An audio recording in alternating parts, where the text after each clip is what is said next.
कि तमाम जो भी मुल्क मेंबर बनता है न्यूक्लियर सप्लायर ग्रुप का, उसका एनपीटी का पहले से मेंबर होना जरूरी है। पाकिस्तान और भारत दोनों एनपीटी के मेंबर नहीं है, और अमेरिका की ये कोशिश है कि ये वाली जो शर्त है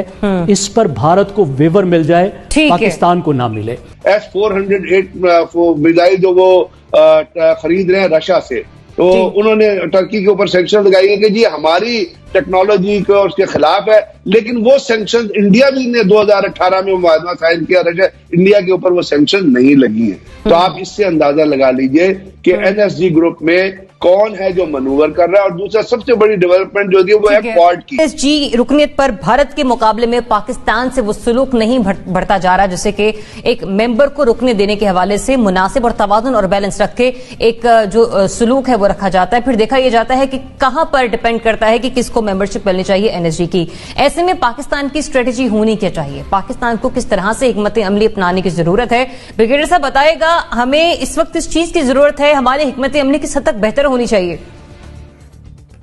देखिए, दो आपने बहुत अहम इश्यूज की तरफ इशारा किया है। पहली बात on going line of control पे जो फायरिंग हो रही है, और फायरिंग जो है वो जारी है उस वक्त से जिस वक्त नरेंद्र मोदी ने पहली टर्म में वजीर आजमशिप संभाली थी, और वो एक बाकायदा तौर पर एक फुल फ्लेज स्ट्रैटेजी का हिस्सा है। और वो स्ट्रैटेजी उन्होंने उसी वक्त डिस्क्राइब कर दी थी जिसको उन्होंने 2.5 फ्रंट वॉर का नाम उस जमाने में दिया था। बाद में उसको वो सर्जिकल स्ट्राइक के हिसाब से कोल्ड स्टोर डॉक्ट्रिन भी बनाई गई। लेकिन 2.5 फ्रंट वॉर का मतलब भी उनका था कि पाकिस्तान को एक तो डायरेक्टली जो है पाकिस्तान की आर्मी को एंगेज करो, और दूसरा उसके ऊपर उसकी वजह से जो उनके ऊपर इकोनॉमिक प्रेशर आएगा। साफ जाहिर है जब आपके यहाँ इंडिया फायर करता है, आप फायर बैक करते हैं, तो उसके ऊपर जो आपके वेस्टेज रेट होता है वो भी बढ़ता है, जो आपकी consumption of the war material होती है वो भी बढ़ती है। और वो तो और जहां तक बावजूद इसके कि जो ट्रीटी जो होती है लाइन ऑफ कंट्रोल की, जैसे वो ये सीज फायर जो मायदा होता है वो दो तरीकों से होता है दुनिया में, या इनफॉर्मल होता है या फॉर्मल होता है। इनफॉर्मल दोनों स्टेट्स के दरमियान होता है, ये तो फॉर्मल ट्रीटी है जो दोनों स्टेट से साइन की हुई है, लेकिन इंडिया उसको नहीं मान रहा। और उसके मानने का ना मकसद ये है कि अब फिलहाल तो खैर, पहले तो वो एक तौर पे कर रहे थे कि पाकिस्तान में जिस तरह आपको पता है इलेक्शन के अंदर और अपनी एक हुकूमत की रेट साबित करने के लिए अपने मुल्क के अंदर रेट हो ना हो, लेकिन पाकिस्तान के खिलाफ कोई काम करके वहां पे इंडिया के अंदर अपने मुल्क की एक लीडरशिप की ब्रेवनेस, एक लीडरशिप की करेज और एक लीडरशिप का जो इफेक्टिवनेस है उसको साबित करने के लिए पाकिस्तान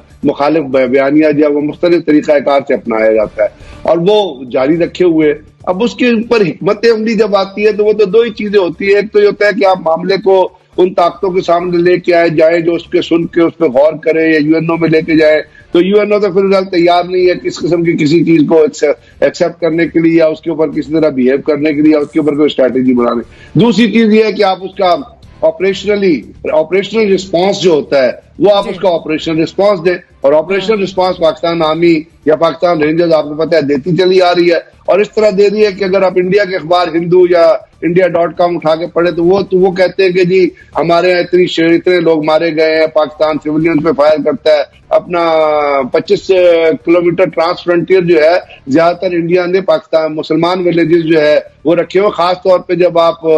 अखनूर से ऊपर चले जाते हैं, जम्मू के कुछ इलाके में हिंदू विलेजेस आते हैं, लेकिन वहां पे लाइन ऑफ कंट्रोल पे फायर ही नहीं होता है ऊपर आपके राजौरी और अखनूर से ऊपर, तो वहां मुसलमान विलेजेस हैं, मुसलमान लोग रहते हैं, तो पाकिस्तान आर्मी उन गांवों पे फायर नहीं कर सकती है। ये कंपल्शन तो आप उनकी पोस्टों को एंगेज करते हैं, और बड़ा इफेक्टिव एंगेजमेंट होती है, उसकी बहुत सारी वीडियोज भी सामने आएंगी। अब दूसरा आपने एक बहुत इंपॉर्टेंट चीज की है जिसका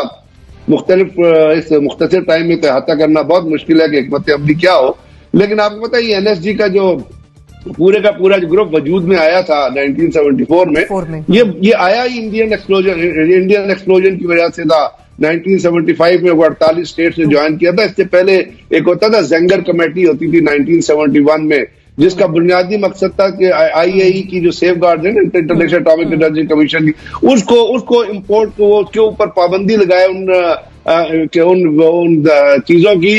जिसको वो ट्रिगर लिस्ट का नाम देते थे, जो इस्तेमाल हो सकती है न्यूक्लियर वेपन बनाने में। फिर जब इंडिया ने धमाका किया तो फ्रांस से प्रपोज किया कि एक ऐसा फोरम बनाए न्यूक्लियर सप्लाई ग्रुप जिसका वजूद में आया लेकिन उसमें वजूद में आने के बाद आपने देखा एक अभी रिसेंट एक वाकया हुआ है जो जहन में रखिएगा तो आपको तमाम चीज समझ आ जाएगी कि अमेरिका ने टर्की के ऊपर सैंक्शंस लगाई हैं S-408 मिसाइल जो वो खरीद रहे हैं रशिया से। तो उन्होंने टर्की के ऊपर सैंक्शन लगाई है कि जी हमारी टेक्नोलॉजी को उसके खिलाफ है, लेकिन वो सैंक्शन इंडिया भी ने 2018 में मुआहदा साइन किया, रशिया इंडिया के ऊपर वो सैंक्शन नहीं लगी है। तो आप इससे अंदाजा लगा लीजिए कि NSG ग्रुप में कौन है जो मनूवर कर रहा है। और दूसरा सबसे बड़ी डेवलपमेंट जो थी वो है क्वाड की, जिसमें ऑस्ट्रेलिया है, जापान है और क्वाड में ऑस्ट्रेलिया है जो बड़ा वेसिफरसली सपोर्ट कर रहा है कि इंडिया को जो NSG की में शामिल करके उसको एग्जाम्पल दी जाए। हालांकि इसके अंदर इसकी क्लॉजेस जो पढ़े अगर आप NSG की,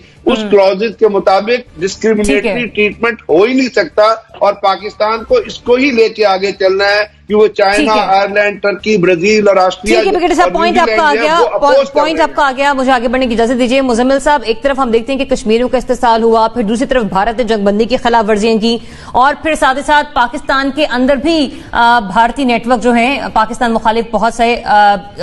सरगर्मियां सरअंजाम दे चुके हैं। करना क्या होगा अब हमें? मेरी बात सुने, हमने रिसेंटली भारत और चीन का तनाज़ा लद्दाख के ऊपर देखा और वहाँ पर भारतीय फौजियों की भी कैजुअल्टी की खबरें आईं और भारत ने कहा चीनी फौजियों की कैजुअल्टी की भी खबरें आईं, लेकिन एक गोली फायर नहीं हुई क्योंकि वहाँ सीज फायर का मुआहदा है भारत और चीन के दरमियान। ना भारत गोली चलाता है और ना चीन गोली चलाता है, लेकिन ऑन द कॉन्ट्ररी जब वही भारत हमारे साथ आ जाता है तो ना कोई सीज फायर का मुआहदे की परवाह करता है ना कुछ करता है और हम रोज देखते हैं कि हमारी मासूम जानों का ज़या होता है और लोग भारतीय गोलाबारी का निशाना पड़ते हैं। ये एक एक्ट ऑफ वॉर है और मैं समझता हूं कि जब तक भारत वापस सीज फायर पे नहीं आ जाता, पाकिस्तान को ये ऐलान करना चाहिए कि हमारी भारत से जंग जारी है और ये एक एक्ट ऑफ वॉर है और हम भी न्यूक्लियर स्टेट हैं, भारत भी न्यूक्लियर स्टेट है, जिस तरह चाइना भी न्यूक्लियर स्टेट है और भारत भी न्यूक्लियर स्टेट है, तो उनके दरमियान एक सीज फायर है। अगर हम इसको दुनिया के पास नहीं लेके जाएंगे और कहेंगे कि हम पर चलने वाली गोली को हम अपने ऊपर हमला तस्वर करेंगे, तब तक दुनिया भी हमारे ऊपर चलने वाली गोली के लिए हमारे साथ खड़ी नहीं होगी और इसकी सीरियसनेस नहीं लेगी। वो कहेंगे दोनों मुल्क आपस में लगे हुए हैं, कोई बात नहीं। फिर तो कोई बात नहीं, अगर 2900 बार की है तो 5500 बार इस साल कर लेंगे, क्योंकि ये बढ़ती जा रही है। अगर आप देखें हर साल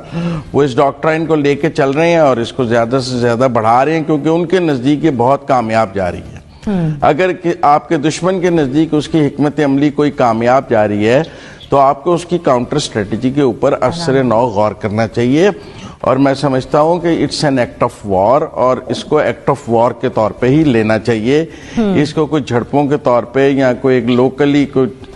मामला नहीं देखना चाहिए। पहली बात तो ये है मुना तो इसलिए मैं समझता हूं कि इसके साथ अब जब आपने NSG की बात की है जी, तो देखें अमेरिका, ओबामा ने वेवर दिया और 2016 में अमेरिका सपोर्ट कर रहा था इंडिया को और अमेरिका ने ही बाकी मुल्कों को भी आगे लेके आया कि भारत की मेंबरशिप की जाए NSG में और अमेरिकन सपोर्ट से वो काम शुरू हुआ और चाइना ने उसको ब्लॉक किया और कुछ कंट्रीज ने चाइना के साथ मिलकर उसको ब्लॉक किया क्योंकि उसमें NPT के वेवर का मामला है। लेकिन मैं समझता हूं कि अब तो हम अमेरिका के बहुत ब्लू आइड हैं, हमने उनके लिए इतनी बड़ी पीस ट्रीटी की है अफगानिस्तान में, इतना बड़ा उनको वहां से निकलने का रास्ता लेके दिया है और इस वक्त तो मैं समझता हूं हमने अमेरिका को बहुत सर्व किया है। तो उस सर्विस के नतीजे में अमेरिका को जो वेवर्स उन्होंने इंडिया को दिए हैं हमें भी डिमांड करने चाहिए, एहतजाज की बजाय उनसे बात करनी चाहिए कि ठीक है, डिमांड के बजाय हमें बात करना पड़ेगी और बात करके ही इस मसले को हल किया जा सकता है और अपना बनवाया जा सकता है। मोना, क्या करने की जरूरत है? एक तरफ NSG है, दूसरी तरफ भारतीय शरंगेजियां रुकने का नाम नहीं लेती कि इंडिया के साथ जो इकोनॉमिक इंटरेस्ट हैं या जो उनके मंडी के बड़ी मंडी के होने की वजह से इंटरेस्ट हैं वो इतने हाई हैं, इतने पैरामाउंट हैं दुनिया के लिए कि उसको हम लोग बीट नहीं कर पा रहे हैं। ठीक है मोना, पॉइंट आपका आ गया। इसका हल सिर्फ बेहतर सिफारतकारी है और मेरा ख्याल है इसके अलावा कोई हल नहीं। जगम साहब, जो इकोनॉमिकली कंडीशन है इंडिया की वो पाकिस्तान के बहुत सारे मामलात पर हावी और असरअंदाज हो रही है, पाकिस्तान को फिर क्या करने की जरूरत है? ठीक है जी। और न्यूक्लियर सप्लाई ग्रुप में जहां डिस्क्रिमिनेशन की बात है, एक शर्त मैंने आपको बता दी कि 45 का अग्री करना जरूरी है। दूसरी जो शर्त है वो ये है कि तमाम जो भी मुल्क मेंबर बनता है न्यूक्लियर सप्लायर ग्रुप का, उसका एनपीटी का पहले से मेंबर होना जरूरी है। पाकिस्तान और भारत दोनों एनपीटी के मेंबर नहीं है और अमेरिका की ये कोशिश है कि ये वाली जो शर्त है इस पर भारत को वेवर मिल जाए, पाकिस्तान को ना मिले।